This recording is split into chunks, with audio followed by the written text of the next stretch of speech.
Hello friends, আমি সঞ্চিতা। রিয়া ফ্যামিলির নতুন একটি বৃষ্টি ভরা দিনের ব্লগ নিয়ে চলে এসেছি। তো আজকে সকালে এই যে মেয়েকে গানের রেওয়াজ করতে নিয়ে এসেছি মাস্টারমশাইয়ের বাড়িতে। তো কোনো কারণে হয়তো আমি কালকে দাদাদের বাড়িতে যেতে পারিনি মেয়েকে গান শেখানোর জন্য। তো সেই জন্য পরের দিন এই বৃষ্টিতে ভিজতে ভিজতে সাইকেল চেপে মেয়েকে নিয়ে এখানে এসেছি আর কি। খুব সকালে ঘুম থেকে উঠেছি, রান্নাবান্না করেছি, মেয়েকে খাইয়ে নিয়ে তারপরে এসেছি। তো চলুন বাড়ি গিয়ে তারপরে আবার কথা হচ্ছে। আর এই যে বাড়িতে আস্তে আস্তে পুরো বৃষ্টিতে ভিজে গেছি, মেয়ে আমি দুজনেই ভিজেছি। তো এসে চেঞ্জ করে নিয়ে বসে পড়েছি। আর মেয়ে তো বাড়ি এসে স্নান করেই স্কুলে দৌড়, খাওয়া দাওয়ার কোনো চিন্তা নেই, স্নানটা করে স্কুলে চলে গেছে। সকালে দুটো ভাত খেয়ে গেছে, তো সেজন্য এসে আর কিচ্ছু খেতে চায়নি। একটু গোপোষণাকে জল মিষ্টি দিয়েছে, দিয়ে চলে গেছে। আর ওদিকে ঝমঝমিয়ে বৃষ্টি। তো আমি আবার বুদ্ধি করে ওর বাবাকে বললাম যে আমি কিছু ফল বনিয়ে দিচ্ছি, ওকে একটু খাইয়ে দিয়ে আসো, তারপরে মিড ডে মিলের খাবার দেবে, তখন তো খেতে পারবে। তো সময় এখন ওই 11:15 মতো বাজে, 11টা বাজেনি। তো ওই স্কুলে চলে গেছে। তো সেই জন্যই আমি ফল কাটার জন্য চাকু নিয়ে বসে পড়েছি। তো আর বৃষ্টিটা শুরু হয়েছে 10টার থেকে, ঝমঝমিয়ে বৃষ্টি। তোর বাবা আর দোকানে যেতেও পারেনি, বাড়িতে আছে। তো ভালোই হয়েছে, আমাকে আর স্কুলে যেতে হবে না। ওর বাবাই ফলগুলো বনিয়ে দেবো, একটু খাইয়ে দিয়ে চলে আসবে মাস্টারমশাইকে বলে আর কি। তো চলুন ফলগুলো আগে ঝটপট বনিয়ে নিই। আর কি ফলই বা দেবো, বেশি কিছু তো বসে বসে সময় ধরে খেতে পারবে না। তাই ভেবে নিয়েছি ওই যেগুলো জুস করার মতো সেই সব ফলই দেবো। তো সেই জন্য একটি লেবু কেটে দিয়েছি আর একটি বেদানা কাটবো। তো লেবুটা রস করে দেবো না, লেবুটা আমি এয়ারটাইট বক্সে দিয়ে দিচ্ছি, ও খেয়ে নেবে। আর বেদানাটা একটু রস করে দেবো। আর বেদানা লেবু এই ফলগুলো তো খেতে বেশি টাইম লাগবে না, তো সেই জন্য লেবু আর বেদানাটাই কাটছি। আর যে বেদানাটা দেখছি খুব সুন্দর লাল মিষ্টিও হবে অবশ্যই।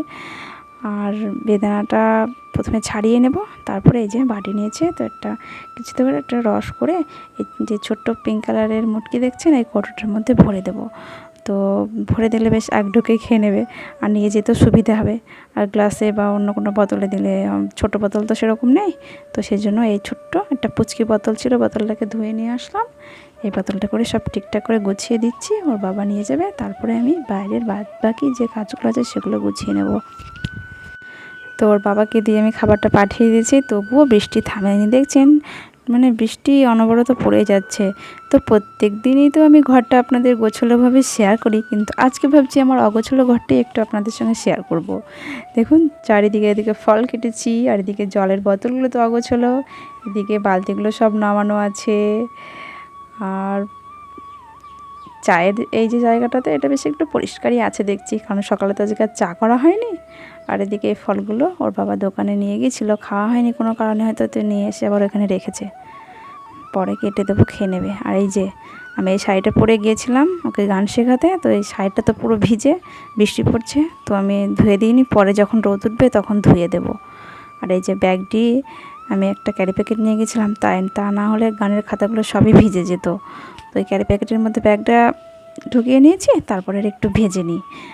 আর এদিকে ঘরটা দেখছি একটু গুছিয়ে গাছিয়ে রেখেছে, বাড়ি ছিলাম না তো একটু কাজ করেছে। আর এদিকে এই যে জামা কাপড়গুলো সব ঘরের মধ্যে মেলে দিয়েছি, বাইরে তো রোদ হচ্ছে না, বৃষ্টি অনবরত হয়ে যাচ্ছে। আর এদিকে মেয়ে এই জামাগুলো সব পরে গান শিখতে গেছিলো, সবই তো ভিজে গেছে, তো কাচবো না, কাচলে শুকোবে না, তো ওই জন্য সব খাটের আড়াতে পাশে দড়ি টাঙিয়ে সব ঘরের মধ্যেই মেলে দেওয়া হচ্ছে।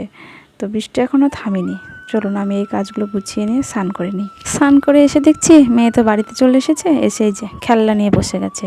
দেখেছেন বাড়িটা পুরো স্যাঁতসেঁতে ভাব, তবুও বৃষ্টির মধ্যে ওই জলের মধ্যে বসে বসে খেলছে। বৃষ্টিটা একটু থেমেছে, তবু মেঘলা তো আছেই, কিছুক্ষণ পরে আবার হয়তো বৃষ্টি আসবে। তো আমি তো স্নান করেছি, আর এই যে পুরো চুলটা ভিজিয়ে ফেলেছি, ভিজে ভিজে একটু কাজ করেছি, বাসন কুসন কিছু মেজেছি, আরও যেসব টুকিটাকি কাজ ছিল, সামনের রোয়াকটা ঝাড় দিয়েছি, উঠোনে তো পুরো কাদা, ঝাড় দেওয়ার উপায় নেই, তো রোয়াকটা একটু ঝাড় দিয়ে পরিষ্কার করেছি। তো এইসব কাজ করতে করতে পুরো মাথাটা আমার ভিজে গেছে, তো ওই জন্য আমি পুরো চুলটাতে ভিজিয়ে নিয়েছি। আমার চুল হালকা, বেশি তো চুল না শুকিয়ে যায়, অসুবিধা হয় না। তো চলুন মেয়েকে জোর জবরদস্তি করে ঘরে তুলে নিয়ে যায়, তা না হলে ও এইভাবে জলের মধ্যে বসে বসে খেলবে।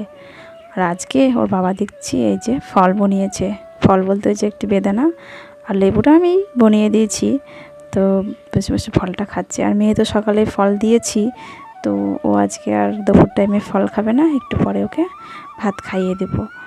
তো ওর বাবা খাচ্ছে, আর এদিকে মেয়ের স্কুল ইউনিফর্ম দিয়েছে, পেয়ে তো ভীষণ খুশি। মানে জামাটা বেশ ভালোই লাগছে, কিন্তু অনেকগুলো জামা হয়ে গেছে স্কুলের। আপনাদেরকে একটা জিনিস দেখাচ্ছি, দেখেন এই যে সমস্ত ফলগুলো খাওয়া হয়ে গেছে, আর আমার জন্য দুটো লেবুর মানে পিস রেখে দিয়েছে, দুটো না দুটো পিস। তো দুটোই হয়তো আমার ভাগ্যে আছে। আর এদিকে দেখছি পুচু আজকে বার হয়ে গেছে, কেননা বেশ কয়েকদিন বৃষ্টি হচ্ছে, ও তো ঘরের মধ্যে বন্দি অবস্থা ছিল, তো ওই জন্য হয়তো ও সবুজ গাছপালা মানে পাতা খেতে এসেছে। তো আমার মেয়ে তো ওকে তাড়িয়ে ঘরে নিয়ে এসে রেখে গেল। তো তারপরে এই যে আজকে আমি তো সাইকেল চেপে গিয়েছিলাম সকালে, তো রাস্তাতে আসার সময় মানে আমাদের বড় মেয়ে রিমির সঙ্গে দেখা হয়েছিলো, তো ও আবার আমার সাইকেলটা নিয়ে স্কুলে গিয়েছিল। তো সাইকেলটাতে পুরো কাদা, বুঝতেই পারছেন বৃষ্টি হয়েছে, রাস্তাতে তো কাদা হবেই। তো ভাবছি সাইকেল একটু পরিষ্কার করে নিই। আর মেয়ে এদিকে বসে বসে টিভি দেখছে, বৃষ্টি ভেজা দিন, বাইরে খেলতেও যেতে পারছে না, ঘরে বসে বসে দিন কাটছে। তো ওদিকে টিভি দেখুক, আমার এখনও টিভি দেখতে গেলে হবে না, কেননা সাইকেলটা তো কাদা লেগে আছে, আমাকে ধুয়ে একটু পরিষ্কার করতে, তারপর ঘরে রাখতে হবে, কারণ আবার বৃষ্টি আসতে পারে, আর বৃষ্টিতে আসলে হয়তো সাইকেলটা চাকাগুলো সব জং পড়ে যাবে। তো সেজন্য আমি সাইকেলটাকে ধুয়ে পরিষ্কার করে নিই। আর পরিষ্কার এই জল দিয়ে একটু একটা ন্যাকড়া ভিজিয়ে সাইকেলের চাকাগুলো একটু ধুয়ে নিয়েছি, ব্যাস, বেশি তো সময় লাগেনি, ওই 5 মিনিট সময় লেগেছে। তো এদিকে সাইকেলটা তো আমার পরিষ্কার করে ধুয়ে মুছে একটা শুকনো ন্যাকড়া দিয়ে মুছে নিলাম, কেননা জল থাকলেই তো সেইখানে আবার জং পড়ে যাবে, তো সেই জন্যই মুছে নিয়েছি। আর এখন একটু বৃষ্টিটা কমই আছে, বাইরের কাজ থাকলে সেগুলো একটু গুছিয়ে নিতেও পারছি, অসুবিধা হচ্ছে না। তো আমার সাইকেলটা পরিষ্কার করা হয়ে গেলে ভাবছি মেয়েকে একটু পড়াতে বসাবো, কেননা সন্ধ্যাবেলায় আবার গানের রেওয়াজে বসতে হবে ওকে নিয়ে। তারপরে আবার রাতে আপনাদের সঙ্গে দেখা হচ্ছে। তাহলে চলুন বাদবাকি কাজগুলো আমি সেরে নিই।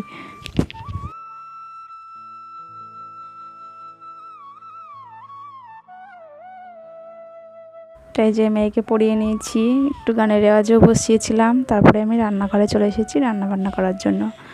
আর আজকে রাতের এই যে ভাত বসিয়ে দিয়েছি, আর ভাতে সিদ্ধ দিয়েছি, আলু সিদ্ধ, আর ওই যে ডাঁটি কচু হয় ছোটো ছোটো, কচুগুলো সিদ্ধ দিয়েছি। আর ভাবছি বেগুন ভাজা করব। আর এই বেগুনগুলো আমাদের গাছের থেকে তুলেছি, সামনে আমাদের দুটো গাছ আছে ছোট ছোট, দেখছি দুটো বেগুন হয়েছে, বেশ সুন্দর বেগুনগুলো, কচি কাটা বেগুন, গায়ে সব কাটা আছে।